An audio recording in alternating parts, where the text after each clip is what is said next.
Ramesh Varma ride, రాక్షసుడు లాంటి hit సినిమాలు చేసిన దర్శకుడు. రవితేజతో చేసిన కిలాడి ఫ్లాప్ అయింది. ఆ తరువాత రమేష్ వర్మ నుంచి మరో సినిమా రాలేదు. కాకపోతే ఆయన తెర వెనుక చాలా పనులు చక్కబెడుతున్నారు. లారెన్స్ తో కాలభైరవ అనే సినిమాని పట్టాలెక్కిస్తున్నారు. ఇది తెలుగు, తమిళ భాషల్లో ఒకేసారి తెరకెక్కనుంది. ఇటీవలే సైలెంట్ గా క్లాప్ కొట్టారు. త్వరలోనే రెగ్యులర్ షూటింగ్ మొదలు కానుంది. ఇది కాకుండా లారెన్స్ తో మరో సినిమా చేయడానికి కూడా ప్రయత్నాలు జరుగుతున్నాయి. కాలభైరవ పూర్తయిన తరువాత ఆ ప్రాజెక్ట్ ఉండొచ్చు. రమేష్ వర్మ నిర్మాణంలో 2 చిన్న సినిమాలు మొదలు కానున్నాయి. ఓ చిత్రానికి కొక్కొరకో అని టైటిల్ ఫిక్స్ చేశారు. ఇది ఆంథాలజీ. ఇది కాకుండా ఓ హారర్ సినిమా కూడా మొదలు పెట్టబోతున్నారు. Kill remake rights Ramesh Varma దగ్గరే ఉన్నాయి. ఈ కథని తెలుగులో కూడా అనువదించారు. సరైన హీరో కోసం ఎదురు చూస్తున్నారు. అక్షయ్ కుమార్ కోసం ఓ కథ రెడీ చేశారు.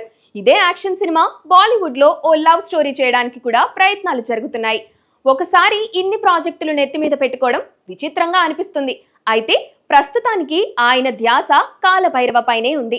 తన బ్యానర్లో రాబోతున్న 2 చిన్న సినిమాలకు కొత్త దర్శకుల్ని పరిచయం చేయబోతున్నారు. ఈ 2 సినిమాలకు సంబంధించిన అప్డేట్స్ అతి త్వరలో రాబోతున్నాయి.